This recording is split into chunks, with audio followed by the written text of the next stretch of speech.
Je suis triste. Je suis triste des dégâts que l'ignorance peut causer à la communauté. Mais vraiment triste. Comme tu le sais, ce mardi, j'ai été invité par Guadeloupe Première à partager mon expertise à la radio locale. J'ai été choqué des retours que la communauté ont fait. Je te laisse écouter l'audio de cette émission. Écoute-le en détail. On va essayer de couper et de prendre en fait les interventions des personnes qu'on a questionnées. Et on va mettre juste de temps en temps mes réponses.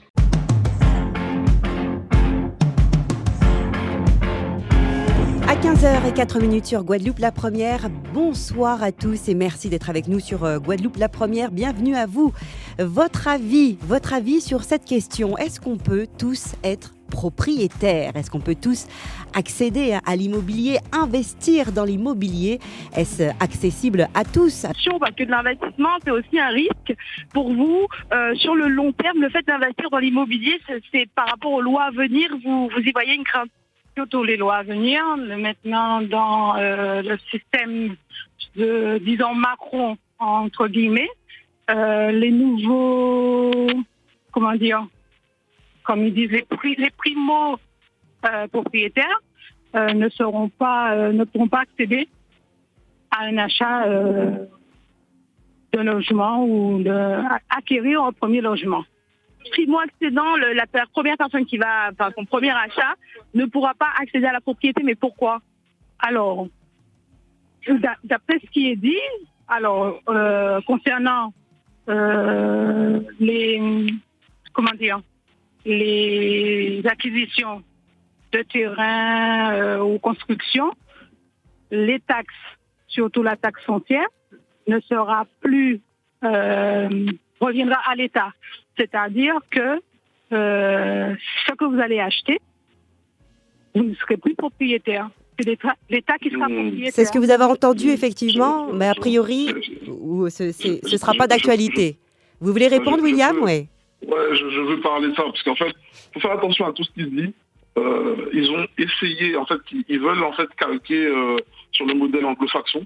Et du coup, ils n'ont même pas fait de projet de loi sur ça, ils ont juste parlé. Et comme il y a toujours ça chute. En fait, sur Internet, il y a de tout en fait. Il y a à boire et à manger. Il ne faut pas écouter tout ce qu'on voit. Je vais juste rappeler une chose. L'école blanc de politiciens font de l'immobilier. Je les vois mal aller aller cramer un système où eux-mêmes ils ont leur billet. Donc ça, c'est la première chose. Ensuite. La taxe foncière a drôlement augmenté. Et les gens se plaignent maintenant qu'ils n'arrivent plus à payer. Les gens se plaignent et vous, justement, Axel, pour votre invitée, elle est propriétaire donc aujourd'hui. Je ne suis pas propriétaire. Et vous auriez aimé? Je ne veux pas devenir propriétaire. Du tout. Ça vous intéresse pas, d'accord? Non, il fut un temps, mais maintenant, non. Et justement, on va voir si sa fille à côté a un avis commun à celui de maman. C'est vrai qu'on est quelle génération? 18 ans, c'est jeune, effectivement. Alors à 18 ans, comment on se projette? C'est vrai que sur les réseaux sociaux, on voit pas mal de vidéos. Il est facile d'investir dans l'immobilier. Qu'est-ce que vous en pensez de tout ça? Personnellement, j'y crois pas trop et c'est difficile en ces temps, dans le temps actuel de se projeter, puisque tout bouge tout le temps, rien n'est certain, tout ce qu'on fait et surveiller entre guillemets que ce soit sur nos téléphones, nos dépenses. Donc par exemple son contact, ça peut être rien à voir, mais quand on regarde, tout est fait pour surveiller ce qu'on fait, comment on dépense. Chaque chose est tracée, du coup, rien ne nous appartient en fait. Voilà. Donc finalement, le fait d'être propriétaire, de l'instituer, de marquer sur le papier, j'ai tel bien, ça vous fait peur, c'est ça? Oui, clairement. Et Axel, alors être propriétaire, juste avoir ce bien, mais bénéficier des revenus justement d'un appartement, d'une propriété, est-ce que ça pourrait être intéressant pour elle? Ne pas vivre dedans, mais l'avoir comme un bien immobilier qui pourrait lui générer de l'argent? Alors pour resituer, en fait, William nous explique qu'en achetant un bien, on peut aussi le louer, donc avoir des revenus locatifs et percevoir, par exemple, sur un loyer de 700 €, vous avez investi un crédit, mais finalement, le crédit est c'est ma façon de le dire, un peu remboursé par le loyer. Donc dans cette image-là, où ce serait finalement un apport comme ça mensuel, c'est vrai que c'est une question assez difficile. Je sais pas clairement comment me projeter sur cette question, puisque être locataire, je me suis sur le long terme, c'est un coût, c'est quelque chose, mais être propriétaire aussi à la longue, c'est à double tranchant, c'est très difficile comme question, c'est vrai. Prévoir la rentabilité. Alors moi j'ai une question aussi peut-être par rapport à vous. Est-ce que vous pensez que si justement maman était propriétaire, parce qu'il y a aussi cette idée de mimétisme, est-ce que si on est dans une famille où il y a du patrimoine, on a plus facilement tendance à investir? Est-ce que vous sentez peut-être que c'est la crainte un peu de maman? Non, c'est pas la crainte de maman, puisqu'il y a des gens qui sont propriétaires dans la famille. C'est un avis qui est propre, puisque en grandissant, ça fait son avis, puisque quand on travaille, on commence à voir un peu les choses, donc les dépenses, voilà, etc.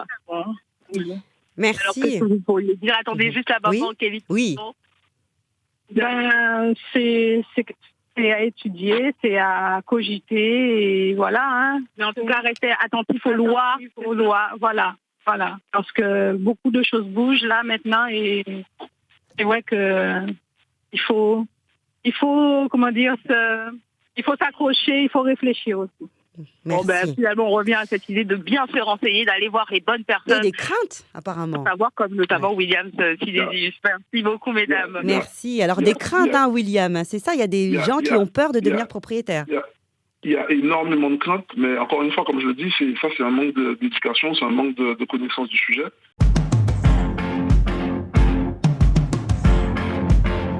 Non, je disais aussi que les réseaux sociaux sont là aussi un petit peu vous faire rêver. Si on regarde les réseaux sociaux, il y a pas mal de choses qu'on regarde, ça nous fait rêver. Mm-hmm. Vous êtes propriétaire, vous? Vous êtes propriétaire? Je suis propriétaire, mais si je devais revenir en arrière, je ne l'aurais pas fait. Et vous êtes propriétaire et vous vivez dans votre logement ou vous avez une propriété que vous louez? J'avais une propriété que je louais. Je vis dans mon logement, mais je me suis dit, si c'était pour revenir en arrière, je ne l'aurais pas fait. Parce que pourquoi? Parce que quand on regarde maintenant les impôts, la taxe foncière, la taxe d'habitation, on a une impression qu'on ne finit jamais de payer et ça augmente de plus en plus. C'est ce qui est dur.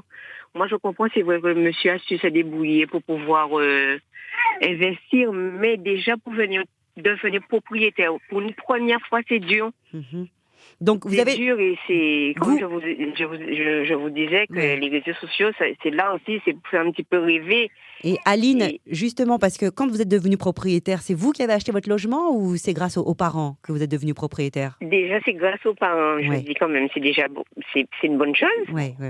Mais de nos jours là, c'est pas évident. Hein, ça, je peux vous le dire. Et donc aujourd'hui, ça veut dire quoi que qu'est-ce que vous diriez donc à vos enfants? Aujourd'hui, si je devais faire marche arrière, j'aurais pas investi à construire une maison. Je serais allée louer une maison. Et pour être ça s'arrête là et je vis dedans. Et donc la question d'investissement, celle-là, cette question-là, non, ça vous intéresse pas. Alors vous dire que vous avez déjà justement des propriétés que vous pouvez louer et donc générer des revenus, ça vous effraie, ça vous intéresse pas? Oui, ça m'effraie. De nos jours, oui, aujourd'hui, deux gens qui viennent parler. Je peux poser une question. C'est plutôt aux impôts que je vous parle. Je suis sur la commune de Sainte-Anne. C'est très, très, très cher. Et voilà quoi. Alors oui. On vous écoute. Je peux poser une question à Aline? Oui. Bonjour Aline. Oui, bonjour. Alors, voilà, je te pose une petite question. Je peux te tutoyer, ça ne te dérange pas? Oui, allez-y. Ok, super. Alors, ta maison, aujourd'hui, quand tu parles des impôts, c'est parce que aujourd'hui ça te coûte parce que ta maison, tu vis dedans. Tu vois, tu n'as pas mis de stratégie autour de cette maison pour qu'elle te ramène des revenus. Mais si tu aurais mis, par exemple, tu aurais eu la connaissance dès le départ pour mettre en place ce système qui fasse que ta maison te ramène des revenus et que ça te ramène des compléments de revenus en plus de ton salaire, je pense que payer des impôts, ça t'aurait pas, tu vois, ça t'aurait pas, même si ça aurait été difficile. Oui, je comprends ce que... Je pense que tu n'aurais pas eu le même point de vue. Moi, je parle effectivement, je comprends, mais je dis, il faut s'investir, il faut être dessus pour, voilà quoi. Mais je vous parle de quelqu'un qui veut être propriétaire pour une première fois. Pour moi, déjà que c'est dur. Donc, je dis pas que ce que vous faites, c'est pas bien, mais je veux dire déjà, pour être propriétaire pour une première fois, c'est dur par rapport au crédit, à tout ça, au travail et tout. Donc, pour pouvoir avoir plusieurs logements, bon, je dis pas non, que c'est pas faisable, hein, monsieur. Mais on a Mais cette crainte en tout cas. Et il faut vouloir, il faut être dessus, quoi. On n'a pas comment dire, le goût du risque, Aline, chez nous en Guadeloupe. On est plutôt à faire attention, ne pas investir au risque de perdre de l'argent, c'est ça? Vous êtes un peu dans ce cas-là, Aline? Effectivement, ouais. Ça aussi, oui, voilà. Oui.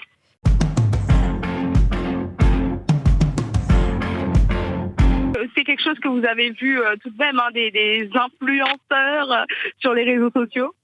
Oui, tout à fait. C'est vrai qu'il y en a pas mal, d'ailleurs, qui nous promettent moins émerveillés à ce niveau. Donc, je ne sais pas, en fait, si on peut vraiment porter crédit, en fait, à leurs propos, mais c'est vrai que, bon, vu la situation actuelle, c'est vrai qu'on est un peu frileux et qu'on se dit, est-ce que ça vaut le coup? Est-ce qu'il faut tenter l'aventure ou pas? Mais c'est vrai que, bon, en fait, c'est le rêve de tout le monde, hein. Alors, on le disait, vous parliez de promesses qui sont faites, notamment quand on n'a pas finalement d'apport personnel, donc des personnes qui sont dans des situations difficiles ou alors non pas dans une difficulté, mais qui ne peuvent pas, comme ça, de but en blanc, décider d'acheter. Qu'est-ce qui vous fait craindre vraiment dans ces discours finalement? Alors, qu'est-ce qui vous empêche à vous, éventuellement, de vous lancer dans ce milieu? Comme je vous le dis, hein, c'est principalement les finances et puis c'est vrai que vu le contexte actuel, comme je vais encore peut-être me répéter, mais on est peut-être arrivé à un stade où on est craintif. Il faut le dire le mot, on est craintif, effectivement. Donc la crainte, en tout cas, les finances, et cette crainte un petit peu comme Aline aussi, c'est-à-dire que dans votre culture, on vous a jamais dit demain il faut absolument être propriétaire, faites en sorte de mettre de l'argent de côté. Vos parents ou la famille ne vous ont jamais dit ça? Oui, ça a toujours été dans notre objectif. Hein. C'est toujours le cas, toujours d'ailleurs, effectivement. Mais concernant le fait de construire son propre bien, c'est vrai qu'en Guadeloupe, on a un souci au niveau de la passation des biens, des biens surtout en indivision. Donc, on bloque beaucoup à ce niveau. Excusez-moi. Et du coup, c'est vrai que ça a tendance à bloquer à ce niveau-là. Sans compter le prix de l'immobilier qui flambe, et vu le contexte actuel, encore une fois, je pense que ça ne va pas cesser d'aussitôt.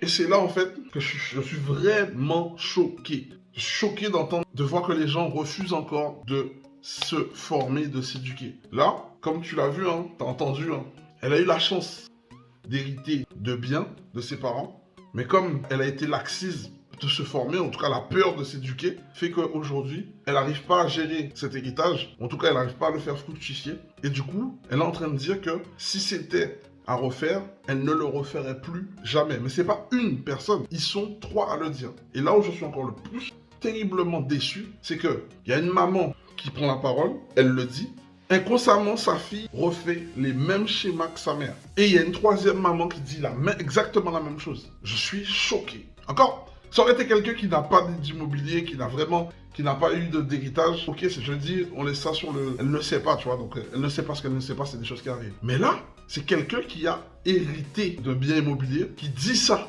Je suis choqué. Je suis extrêmement choqué. En tout cas, sois là, on n'a pas fini. Si tu restes jusqu'à la fin de cette vidéo, tu auras un cadeau. Mais là, il faut vraiment que tu écoutes ça. Non, mes amis, on ne peut pas se permettre. On ne peut pas se permettre. L'heure est grave. Là, c'est pas un coup de pub. C'est pas, je dis pas ça pour avoir des vues. Non, je suis choqué. Donc, quand j'entends des gens me traiter d'arnaque sur la mission que je suis en train de faire pour la communauté, quand j'entends ça, je suis désolé, il n'y a personne qui fait le travail. Moi, je vais faire le sale boulot, il n'y a pas de problème.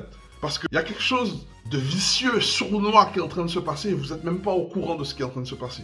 À force d'avoir cette attitude, cette réaction, jour après jour, heure après heure, seconde après seconde, il y a un mécanisme qui est en place. Plus le temps passe, moins les Antillais ont de chances de devenir propriétaires sur leur propre île. Ils sont en train de faire tout l'effet inverse. Ils sont en train de devenir des locataires sur leur île. Parce que de l'autre côté, il y a des communautés qui s'éduquent et qui ont très bien compris comment fonctionne le système financier, qui ont très bien compris comment fonctionne l'immobilier, qui ont très bien compris les avantages que l'immobilier a par rapport à d'autres piliers d'enrichissement, notamment l'effet de levier, la prise de valeur, l'absorption des taxes, la possibilité d'obtenir de l'excédent de trésorerie mensuel et les avantages concurrentiels qu'apporte en termes de rentabilité le marché de l'immobilier dans la Caraïbe. Si vous ne vous formez pas, vous inquiétez pas, il y a des Canadiens, il y a des Suisses, il y a des Américains, il y a des Français, il y a des Asiatiques qui vont le faire à votre place. Il y a des Haïtiens qui vont le faire à votre place. Il ne faudra pas les critiquer parce qu'ils ont raison. Ils ont raison de faire ça. Ils ont raison parce que la nature a horreur du vide. Quand quelque chose est vide, il faut qu'il soit rempli. Ils ont raison. Comme ils s'éduquent et ils se forment et qu'ils savent que les Antilles 2023, les Antilles, ça va être une manne financière en termes de tourisme. Ils viennent, ils font ce que vous n'êtes pas prêt à faire aujourd'hui par ignorance, par méchanceté parce que vous ne voulez pas écouter vos confrères qui en savent un peu plus. Eux, ils viennent sans jugement. Ils se forment, ils prennent les informations, passent à l'action. Et tant que vous ne voudrez pas vous former par orgueil, par peur d'aider ou de suivre un compatriote, vous allez rester derrière et vos économies ne vont pas aller de plus belle. Ça, c'est une vérité indéniable. Vous l'avez entendu, c'est pas moi qui l'ai dit. Vous entendez et là, en fait, j'ai mis en grande écoute ce que des gens pensent tout bas. Et l'heure est grave. Dans des îles où on parle d'hyperinflation, normalement, plutôt que d'acheter des voitures à crédit, plutôt que de vivre en mode pump it up, à bombance comme ils disent, no, la one life, vivre comme si demain, on vivait qu'une seule fois. Préparez votre futur. Vous pouvez faire les deux. Il vous suffit juste une chose, de vous instruire sur le sujet, de suivre des personnes qui ont fait ce passage-là, qui ont fait ce chemin-là. Renseignez-vous. Allez dormir moins bête. Sinon, c'est tout un héritage culturel qui va disparaître d'ici quelques années. Je ne nous donne pas 5 ans. Donc, je vais pas être plus trash que ça. T'as entendu? T'as vu cette vidéo-là, sinon elle va être trop longue. Maintenant, pour les plus motivés, parce que c'est pas pour tout le monde et je sais que je veux pas driver tout le monde, je veux pas ça. Je veux pas être une assistante sociale et c'est ok. Pour les plus motivés, pour ceux qui se voient dans cette vidéo, pour qui les mots que j'utilise résonnent en eux, j'organise ce dimanche à 13h30, heure de Guadeloupe, Martinique. Les Guyanais, nos frères Guyanais sont conviés aussi. Il faudra juste que tu fasses le calcul. Je ne me rappelle pas trop du décalage Guyane, Martinique et Guadeloupe. 19h30, heure de Paris. J'organise une immersion dans laquelle j'explique pas mal d'informations pour te permettre d'avoir quelques bases dans le domaine. Et c'est gratuit depuis le confort de chez toi. Si tu ne viens pas, c'est qu'en fait cette situation ne te choque pas. Ça te choque pas et ça te dérange pas. Pour ceux qui ça les dérange et qui ont envie de faire quelque chose, ça a lieu. Vous venez, la seule chose que vous avez à faire, c'est regarder sous cette vidéo, vous allez voir un lien d'inscription pour la prochaine immersion. Vous mettez votre nom, prénom, votre numéro de téléphone si on vous le demande, votre adresse email et vous venez à l'immersion. Posez toutes vos questions, il n'y aura pas de questions bêtes. C'est une espèce d'émission en live où vous allez pouvoir interagir avec moi, vous allez pouvoir me poser toutes vos questions, ainsi qu'aux membres de mon équipe, pour qu'on puisse vous permettre de voir un peu plus clair dans ce domaine qui est si tabou aux Antilles de l'immobilier et de comment gagner de l'argent avec l'immobilier. Maintenant, on arrive à la fin et que ça m'a vraiment fatigué, parce que là, je suis vraiment déçu, je suis triste, je le dis. Je vais t'inviter, si cette vidéo te parle et que tu as envie de faire avancer la communauté, je vais t'inviter à liker, partager, mettre un pouce bleu pour que l'algorithme YouTube puisse donner de la force à cette vidéo, pour qu'on puisse être vu d'un plus grand nombre de personnes et pour que surtout on puisse atteindre un maximum d'abonnés d'ici là. Il faut qu'au premier trimestre 2023, on ait au moins de milliers d'abonnés. Parce que c'est pas normal qu'on soit passif sur des choses aussi importantes que ça. Surtout de cliquer sur la petite cloche pour rater aucune de nos notifications et d'être au courant de tout ce qui sort, qui va nous permettre justement à la communauté de pouvoir s'éduquer, s'instruire dans un mouvement vertueux de création de richesse. Je t'ai tout dit, tu le vois, tu constates, tu peux voir, revoir, partager, rendre cette vidéo virale si ça t'intéresse, si ça te parle, parce que c'est pas normal ça. C'est absolument pas normal. Sur ce, je te dis bonne journée et le meilleur pour ta réussite si tu veux réussir. Je t'ai tout donné, la balle est dans ton camp. C'était William, TNR Group.